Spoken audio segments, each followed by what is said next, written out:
السلام علیکم ورحمۃ اللہ وبرکاتہ۔ سوال یہ ہے کہ اگر ہم دور سے حضور صلی اللہ تعالی علیہ وسلم پر درود و سلام پڑھیں تو نبی اکرم صلی اللہ تعالی علیہ وسلم ہمارے درود ہمارے سلام کو سنتے ہیں یا نہیں سنتے ہیں؟ عقیدے کی اصلاح ہوگی انشاءاللہ آج کی اس ویڈیو میں۔ اگر آپ سنی صحیح العقیدہ مسلمان ہیں تو آپ کا ایمان تازہ ہو جائے گا۔ حضور صلی اللہ تعالی علیہ وسلم پر جب کوئی درود شریف پڑھتا ہے تو چاہے دور سے پڑھے یا قریب سے پڑھے، حضور صلی اللہ تعالی علیہ وسلم اس کے پڑھے ہوئے درود کو سنتے ہیں۔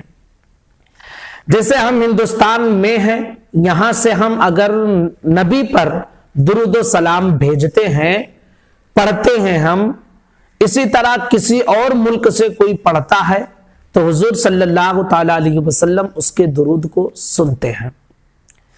اسی طرح جب کوئی حج یا عمرے کے لیے جاتا ہے یا یوں ہی جاتا ہے اور پھر مدینہ منورہ کی زیارت کرتا ہے اور وہاں جا کر حضور پر درود و سلام پڑھتا ہے تو بھی حضور صلی اللہ تعالی علیہ وسلم اس کے درود و سلام کو سنتے ہیں، کیونکہ ہمارے نبی زندہ ہیں۔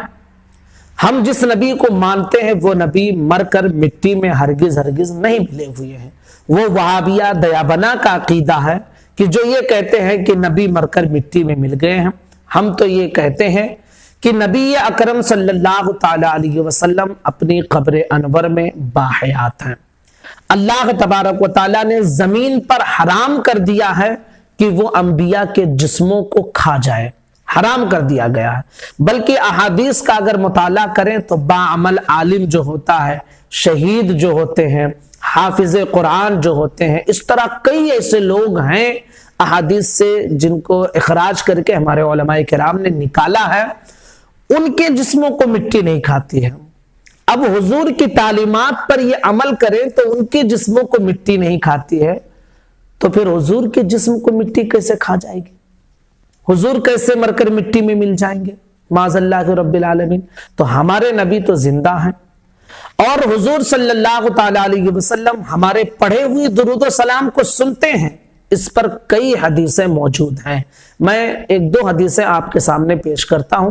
مشکات شریف کی حدیث مبارکہ ہے جو بہقی میں بھی ہے اور تاریخ بغداد میں بھی ہے کہ حضور صلی اللہ تعالی علیہ وسلم نے ارشاد فرمایا، من صلی علی عند قبری سمعتہ ومن صلی علی نائیا ابلغتھا۔ حضور صلی اللہ تعالی علیہ وسلم نے ارشاد فرمایا کہ جو مجھ پر درود پڑھتا ہے عند قبری، میرے روزے کے قریب آس پاس کہیں بھی، سمعتہ، میں اس کے پڑھے ہوئے درود کو سنتا ہوں۔ ومن صلی علی، اور پھر حضور نے دوسرے ٹکڑے میں ارشاد فرمایا کہ اور جو دور رہ کر مجھ پر درود پڑھتا ہے تو اس کے درود کو مجھ تک پہنچا دیا جاتا ہے، یعنی اس کے درود کو بھی سنتے ہیں۔ اب یہ حدیث مبارکہ ہے جو مشکات شریف کی حدیث ہے، بہقی میں بھی موجود ہے، تاریخ بغداد میں بھی موجود ہے۔ پتہ کیا چلا کہ بھائی جو زندہ ہوتا ہے وہی تو سنتا ہے۔ حضور صلی اللہ تعالی علیہ وسلم پر درود پڑھا جا رہا اور حضور سن رہے ہیں۔ اور دوسری حدیث مبارکہ ہے جو ابو داؤد شریف میں ہے، مسند احمد میں ہے اور طبرانی نے معجم الاوسط میں اسے روایت کی ہے۔ حضور صلی اللہ تعالی علیہ وسلم نے ارشاد فرمایا، لا تجعلوا بیوتکم قبورا، اپنے گھروں کو قبر نہ بناؤ، قبرستان نہ بناؤ، جیسے قبرستان میں مردے دفن ہوتے ہیں۔ یعنی دراصل اس حدیث میں حکم یہ ہے کہ اپنے گھروں میں بھی نمازیں وغیرہ پڑھتے رہو، اسے قبرستان بنا کر نہ رکھو۔ اور پھر فرمایا وَلَا تَجْعَلُوا قَبْرِي عِيدًا، اور میری قبر کو عیدگاہ نہ بناؤ۔ اب دیوبندی یہ کہتے ہیں کہ دیکھو وہاں جمع ہونے سے منع کیا گیا ہے کہ عیدگاہ میں لوگ جمع ہوتے ہیں، تو حضور نے فرمایا کہ میری قبر کو عیدگاہ نہ بناؤ، وہاں جمع نہ ہو، درود و سلام نہ پڑھو، کیونکہ شرک ہو جائے گا، بس تمہاری حدیث میں شرک ہو جائے گا۔ اس حدیث کا مطلب کیا ہے؟